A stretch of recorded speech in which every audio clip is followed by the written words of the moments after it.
Welcome to episode 134 of Drew's Sports Crew here on this Sunday evening. Myself, Drew Skyberg, bringing you the news in the Wisconsin sports world. And wow, what a past week for Wisconsin professional sports. Maybe minus the Green Bay Packers, even though it is football season.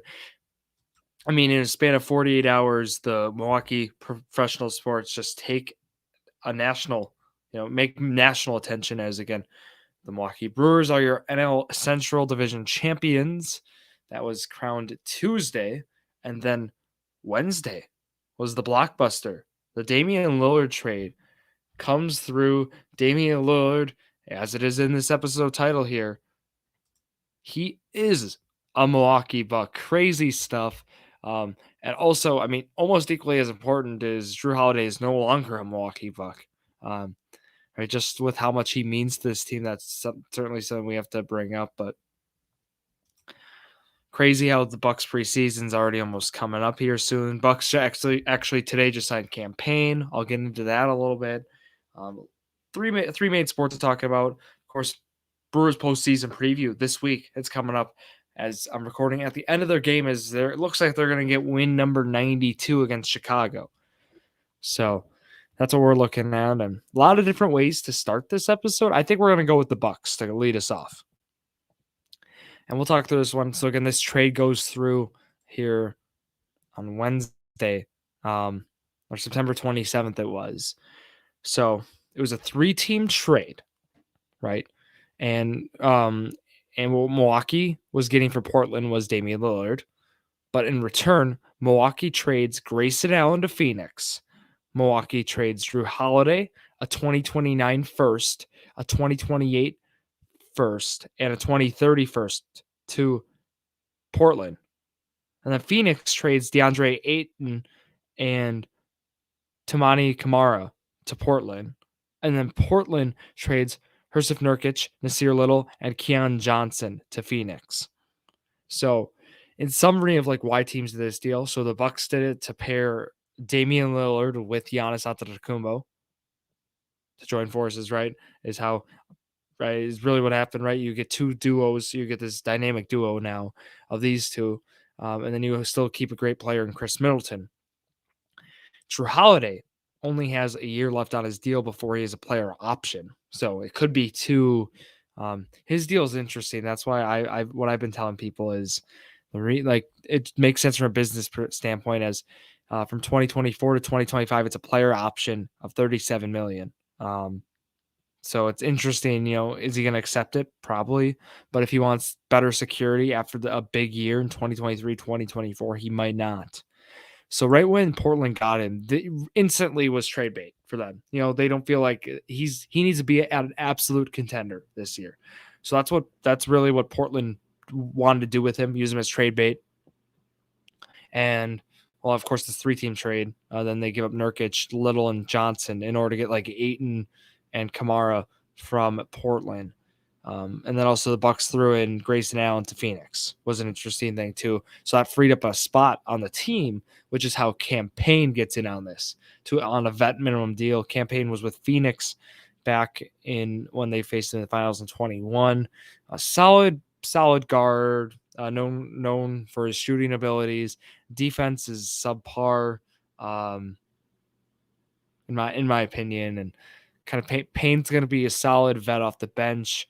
I probably prefer Malik Beasley, but still going to be a solid option for Milwaukee. Will be used in games for sure. Might start a game or two, barring rest and whatnot. So anyways, why Lillard coming to Milwaukee is huge, right? They had a welcome party for him yesterday. It was wild. Started at 2:00. It was a long party. Lillard actually showed up to the party as well. But the point is Milwaukee has him under control. He's a player option in 2026. He finally becomes an unrestricted free agent in 2027. That's what the Bucks gave up first, and you saw a higher price tag is. They have him under control. So his player option was already exercised from 24 to 25. And then 25 to 26, they'll have him. It's a player option 26 to 27. He finally becomes an unrestricted free agent in 2027. So this is just huge for Bucks. This is like you put this guy here for the next 4 years. You're like, Giannis. Like you do a trade like this, um, with confidence that Giannis Antetokounmpo is going to re-sign as a Milwaukee Buck when it comes to that time, for at least 4 or 5 years. So that's why you do something like this, and for the Bucks, it's going to be huge. I think this gives them this keeps that window open. I feel for another like 3, 4 more years is why you do a move like this before having to worry about Drew. So I really like what John Horst did. It's actually funny. I mean, I've seen like on X and on other places like the trade web of how this came to be, and just you could also look through. I was looking through it as well. Like John Henson, Greg Monroe, like guys like that. Over time, like accumulating picks, accumulating players, can turn into Damian Lillard, and of course there were some other pieces thrown in there, but just wild to think, like how over time assets are evaluated, or when I say assets, I'm talking about the players themselves, right? How they can be evaluated as assets and how their trade value has really changed and such. So really happy Lillard, though, is going to be with Milwaukee. It's going to be really excited. I'm not too worried about injury stuff. It was an abdominal thing he was dealing with. I still, like, you expect, 50, 60 games out of him in the regular season, but you expect him for the postseason. That's where he's going to thrive. It's going to be so cool having him as a Buck. It's going to be the Lillard Bucks jerseys are already flying, but what a move for the Bucks. And I also want to talk about the preseason schedule. Next, in a week from now, they have a preseason game against the Bulls already. It is already almost that time. I couldn't believe it. 5 preseason games on the docket. Sunday, October 8th versus Chicago at home. So at Pfizer. And then Tuesday, they go to Memphis. That's at Memphis. And on the 15th of October, they go to LA, face the Lakers. That's on ESPN, actually. A preseason game starting at $49 for the tickets right now in LA. Wow. Tuesday the 17th at OKC, and then wrapping it up at home versus Memphis. They face Memphis 2 of the 5 preseason games. Again, that is this preseason, and then the regular season will tip off. So the game was the 20th, and then it tips off the 26th at home against Philly. So there is your Bucks schedule. Right? We have a game in a week from now. Bucks basketball returns in 1 week. That went fast. That went really fast. And then we get right back into it. Then again, the Brewers are waiting on win number 92 to finish 92-70, but they did it. They win the Central on Tuesday, and just really exciting for this team. Win against the Cardinals. Well, they lose that game, but the Cubs had themselves a collapse, one of the worst collapses of recent memory. I'm just talking about for a wild card spot. Really rough for them. This week they really control their own destiny. Just Seiya Suzuki dropping that fly ball on Tuesday wins it for the Braves, which won it for the Brewers. Even though they lost, they got to celebrate, and that was fun to watch on TV. I was not there. I made it to the game Thursday and Saturday, so I saw the 3-0 win Thursday, and then they lost on Saturday. Lauer had a rough outing, and unfortunately probably will be his last outing as a Milwaukee Brewer, barring they sign into some minor league deal or something. But otherwise, right, it looks like they're going to win the series against the Cubs this weekend, a 4-2 series. But everybody's wondering right now, who are they playing and when are they playing? And so how that comes about right now is, right, when after this is done, we'll probably know, of course. But Arizona was losing. If Arizona loses, we're going to play Arizona. Arizona has to win and Miami has to lose in order for it to be Miami now, as Miami's had a great last week. So it looks like it'll be Miami and Philly, and it'll be Arizona. The Diamondbacks are going to be coming to Milwaukee for a 3-game series. Tuesday, Wednesday, Thursday is going to be my guess. They did it. MLB did tip a little bit on what time we can expect our game. Tuesday and Wednesday, games 1 and 2, are going to be after 6 p.m. That is a win for myself and other fans. I am going to be there ideally on game 1. Probably won't be able to make game 2. Hoping game 3 is at a reasonable time. I'm not pleased with how they are doing this late notice stuff for the games. It's pretty unfortunate, but I expect to be there though, for game 1, which is going to be the move. Let me get a little bit of scoring. Pirates are beating the Marlins right now. However, Arizona is down 8-0 in the 7th. So that is not going to happen. Arizona does not get the job done. Looks like Miami will be the 5 spots. So that is what we are monitoring. Not much else is going to matter to the NL is going to be locked in then. Phillies are going to be the 4 seed. Phillies are going to be hosting the Miami Marlins in a 3-game series at Citizens Bank Park in Philadelphia. So that was decided. Phillies got that one. AL's a mess kind of still. Mariners got eliminated, but still they are waiting to see those things. Mariners get win number 88 though. Just knowing some placing stuff there. They're still deciding that as today matters for that. So, and it looks like the Rays beat the Blue Jays, so that'll have some implications. But we're not talking all playoffs right now. Just talking about how the Brewers are going to match up.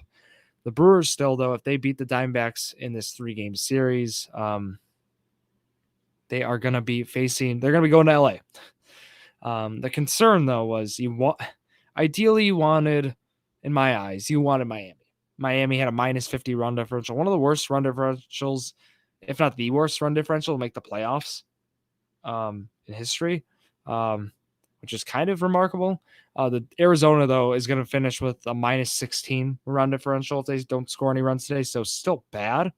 So there's still no excuses, but Arizona does have Zach Gallen, who we know has been phenomenal this year, has faltered a little bit at the end, but him and Merrill Kelly in games 1 and 2 is going to be rough for the Brewers. Thankfully, they are both right-handed pitchers, not lefties. We know how that works for Milwaukee, but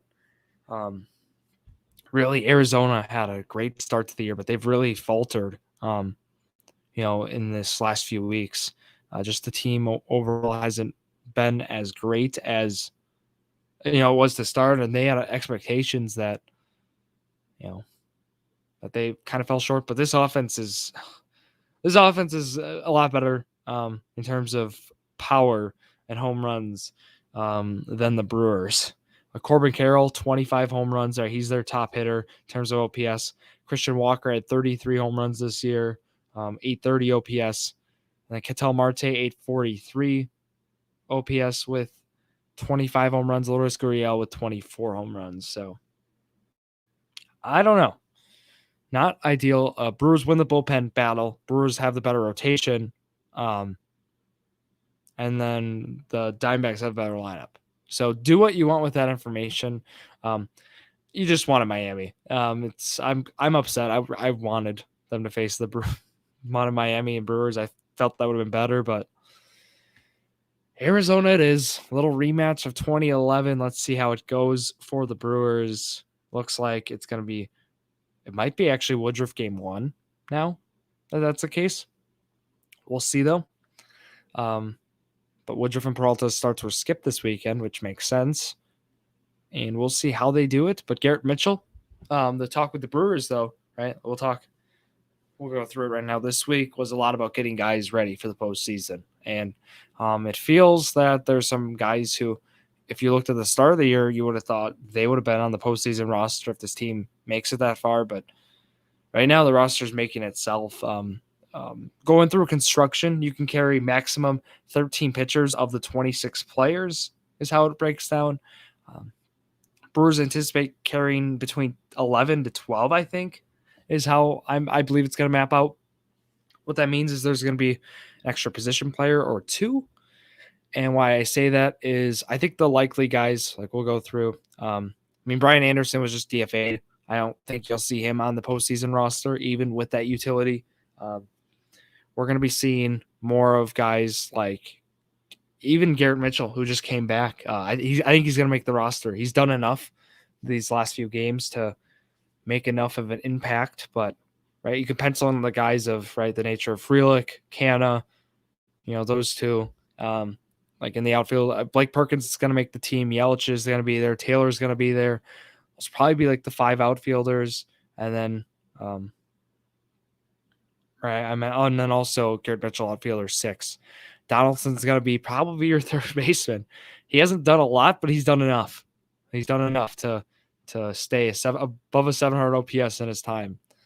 So he'll probably be your third baseman. Kind of remarkable to see that, but otherwise, right? I don't think there would be any other questions on who makes it. There are with pitching. Hauser pitching today leaves his spot up for question. You know, Miley, Burns, Peralta, Woodruff are going to make it for starters. Bryce Wilson has starting experience. Andrew Chafin, no way he's on this roster. But Colin Ray is a question, as he had a great start Friday. Colin Ray could make this postseason roster. He will be one of the questionable ones. I wonder if Elvis Peguero is going to be ready in time for to be on Tuesday's roster. If he is, he'll be on there. Julio Teheran will not be. I'll tell you that right now. But those are just kind of guys like those guys I mentioned are more the bubble guys, the guys who we don't know if they're going to be on the roster or not. So that's what we're looking at. I think the pitchers are going to be more of a question than the position players. We know who's going to be on there. There's a chance Jesse Winker might be on the postseason roster, is what I've heard. I would hope not, but he might. Is kind of the question. What's that question right now? So we'll know more about the roster. We'll probably hear what it is tomorrow night. I imagine tomorrow afternoon. Well, they'll have that out, or sometimes they do it the day of the game. They might have it out. So again, it's a 3-game series at American Family Field. It's going to be you're going to see a dosage of Burns, Woodruff, and Peralta. Not sure what order yet. Might be the Woodruff first. Is also a possibility now. So that is what we are looking at. I'm excited for this trip. I like the Brewers against the Marlins or Diamondbacks on a 3-game series. You hope they win it in 2, but if they win it in 3, they win it in 3. And then we'll talk more about the LA, and that would kick off Saturday. So I can't get too far ahead of myself, though. This is still a playoff series nonetheless. They still got to win, 2 of 3 games. That's not a gimme in baseball. 1 isn't, but 3, not either. So that's where we're at with the Brewers. Wish them the best of luck. Prediction challenge will be out tomorrow. And I'm looking forward to posting that. And I'm also waiting on the player of the week because it's kind of weird this week, just with how everything is. So I'll probably have that out tomorrow as well. Let's go to the Packers. Posted their player of the game from Thursday's performance. And look, you all know it was tough to choose the player of the game. It was rough. We'll start the final score: Lions 34, Packers 20. You probably know that if you right. It was tough. Romeo Doubs was the player of the game, 9 for 95. So he had 9 receptions, 95 yards on 13 targets. He was definitely Love's number 1 guy. Found him in a variety of spots, had some nice catches, good routes. So far has been Love's number 1 target, not even question. But in this one, let's go through just kind of how the game script went through. It was a tough start for Green Bay, down 27-3 at half is what happened. And, there's it felt no coming back from there. So it started Anders Carlson. So Goff gets picked off and it was like, okay, Packers already right away, momentum, boom. Carlson, 34-year-old field goal, 3-0 Green Bay's up. All right, Packers are feeling good. Win probability went to, what was it? It was like 55, whatever. Then Amon-Ra St. Brown, they have an easy touchdown drive. Amon-Ra St. Brown wide open from Jared Goff. Rasul Douglas had those ankles broken, or maybe not broken, but some blown coverages, some missed tackles for Douglas on that drive alone. And then they get the ball back. Detroit does, and a 3-yard run for David Montgomery. 8 plays, it was 55 yards. Look, David Montgomery, we'll get into that, he might have not been the most efficient, but when you get 3 or 4 yards a pop at 32 times, that'll do. That's all you need. And that's all Detroit needed too in this one. And they were up 14-3 end of 1. Riley Patterson tacks on a 33-yard field goal, 17-3. And then it was all Detroit. I mean, Dave Montgomery, 2-yard run, 24-3. Patterson, another field goal, 27-3 at half. Third quarter, it was like, okay, Packers, some momentum. Let's see it. Christian Watson, 1 yard touchdown pass, and that was with that drive featured a lot of Dobbs. And then we also had Love to Reed for a 2-point conversion. It was 27-11. And then they got the ball back to start the fourth. Then Love, a 9-yard touchdown run, 2-point conversion that was failed. It was 27-17. And then the Packers forces a field goal attempt. Quay Walker against Detroit jumps over a guy. That's a penalty, automatic first down. Montgomery then gets a touchdown, 34-17. I benched Montgomery in 2 fantasy leagues also. He was questionable. The morning of, reports came out that he wasn't actually going to play. And then they corrected those reports, said he was going to play. Most likely snap count, expect limited action, expect a lot of Gibbs in. And then, right, okay, well, I'll get the point. Carlson, 50-yard field goal, 34-20 final. But getting back to it, they let this guy then go 32 rushing attempts for 121 yards. What year of football are we watching in a pass-heavy environment? 32 carries for Montgomery, 3.8 yards an attempt. That's not great, but whatever. He got it. Gibbs was 8 for 40 with 5-yard attempt. Gibbs is clearly the flashier back. We know this, but Montgomery's this workhorse that Detroit can just rely on. He's going to be safe. He's not going to fumble. He's a guy Dan Campbell loves. We knew this, but just the box score is like, come on, really? And then they ran 43 times, only passed 28 times for Goff. They ran a lot of plays in general, though, is how I felt. Laporta had a nice day, 4 for 56. Then Amon had that touchdown. Look, Packers got beat at all levels, attendance-wise, too. Talk about Detroit. Packers have to release a statement why there's so many Detroit fans there. It was like, come on. Just not how you remember it. Packers haven't beat Detroit in a long time. They lost twice to them last year. They've lost them 4 straight games, right? This year, both last year, and then last game of 2 seasons ago. So that's how this has been.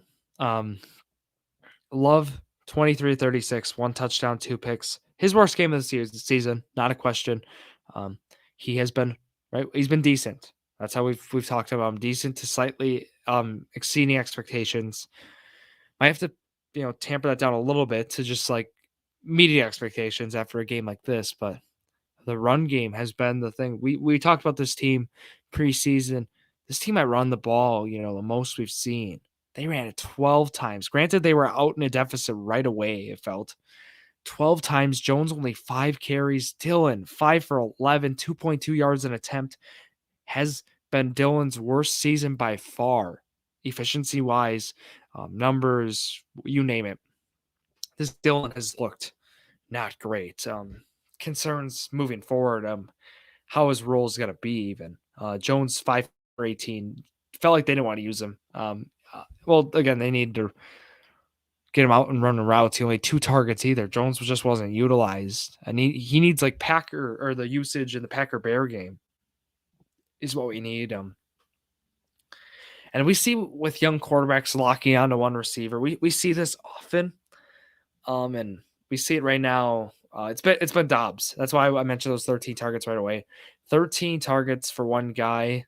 And I'll say it, Dobbs is a good receiver. Dobbs isn't a guy who deserves it was nearly a 40% target share. That's not who Romeo Dobbs is. He is a solid slot guy who's going to get 5 to 7 maybe targets a game in this offense and is going to do great things with them, or even 4 to 6. Christian Watson and Jaden Reed should be those guys who are commanding as much targets, if not more. Watson should probably command the most. Watson only had 4 targets, 2 for 25 with a touchdown. With the talent profile for Christian Watson, he definitely should be the guy Love should be looking for in this offense. It was really unfortunate Luke Musgrave getting evaluated for concussion in this one because he's such a reliable option too to get 3 to 5 targets as well. Reed was second on team though with 5 targets.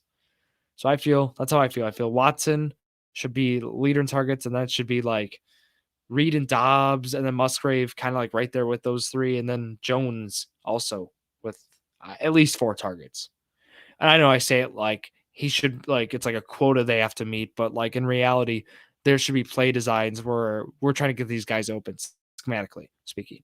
Not like if they get open. I know that's a whole argument, I when I bring up target share and such, but and realistically, you want to get the ball, you want to get the ball in the hands of your best players. And I don't think Dobbs is the best player in this offense to get the ball in his hands, is all I mean by this. So um, anxious to hear other people's thoughts on that, but that's how I feel this offense moving forward needs to be. Love teams also throws too many deep balls. Run defense still isn't there. Quay Walker has inflated tackle numbers, which is good. Good if you have in fantasy and IDP leagues, but 19 tackles. Quay Walker's had a great year, and 19 tackles is a great number, but I think just his stats, he's still making those sloppy plays on tape that you still see. So just highlighting that. Still had some nice plays though on Thursday. No denying that. Devontae Wyatt's looked good too, both Georgia guys. Carl Brooks also, guys who I've enjoyed seeing. Rashawn Gary, nothing on Thursday. After that big 3-sack game I was hyping up, nothing. Kenny Clark, nothing. Or a tackle. Lucas Van Ness, a tackle which was a solo tackle, it looks like. So just things like that, your big playmakers, your pass rushers weren't getting pass rushes. And it's not like Goff threw 20 times. He threw 28 times. So there were opportunities. He didn't hold on to the ball a long time either. So that was another reason. But just throwing all that out there. Defense definitely needs to get more pressure. Run stopping is a story. This is Detroit, I know. They get a mini bye. I call it mini bye. They play Thursday. Now they're off until the 8th or the 9th even. They play Monday Night Football next in Las Vegas. They will play the Las Vegas Raiders. So this is important to monitor as the Raiders are playing right now. Jimmy Garoppolo is unfortunately injured, which rookie Aiden O'Connell of Purdue is starting for them. So barring how Garoppolo's status is for that Monday night game next week, will tell us if the Packers are facing a rookie quarterback. But Josh Jacobs, they have a runner who has not had a great year this year numbers wise, but still is a talented back who can put up a lot of volume that the Packers need to watch out for. Raiders going to be looking at the tape and look and just see, look, Detroit just beat them running the ball 43 times. Why can't we? Is going to be what we'll see. Granted, their defense is not as good, but wondering how that game will be in Vegas. Definitely one of the Packers, you want them to win, start 3-2 in 5 games. We saw the Bears lose today. We saw the Vikings win. So that's how the North right now. It's Detroit up top, and then it's Packers, Vikings, and Bears is what you're looking at. And yeah, that's all I had here today. I will be live. I got to make some announcements before I wrap up. I talked about the Wisconsin Sports Spotlight starting up. Talk about Mike File being on. He unfortunately is busy this weekend. It will not be Mike File to kick us off, but rather Johnny Tim. You know Johnny Tim. He'll be on to kick off the Wisconsin Sports Spotlight tonight at 8 p.m. So just a little over 3 hours. It's scheduled on YouTube. I'll post at Drew Sports Crew about it. Again, Instagram, X, and TikTok, and then Facebook and YouTube, Drew Sports Crew. But yeah, it's a great series. I'm just highlighting once a week or so a Wisconsin sports individual, right, who's made contributions to Wisconsin sports and just overall hear their story. So kind of similar to the College Athlete Spotlight, but more focusing on, what individuals have done in Wisconsin here for sports, right? Our pride, the Milwaukee, again, my brewer flag with Wisconsin on it and back, and great stuff. Point Brewery, will be with me there. I'll be drinking their root beer. So they will be with me on my side there. But yeah, if you have a guest that you want to have in mind, just feel free to reach out. International Podcast Day was yesterday, and I always like to thank you all, for that because, right, it's great. I have an opportunity, and I'm able to speak here, multiple times a week, whether it's just myself alone with guests, with Jared or Zach on Journey to Million, which is going to be Wednesday at 4. It's just great. It's an opportunity. I'm thankful for this, and really thankful for you all, and your help. Participation in leagues, merchandise sales, all that good stuff, live shows, you'll do a lot, and a good day to recognize you, the listener, as well as this podcast, Drew Sports Crew itself. So that's what I got here today. Enjoy your week, everybody. Have a good one. Go Packers, go Brewers, and go Bucks. Thank you all for listening to yet another episode of Drew Sports Crew, the perfect podcast for you.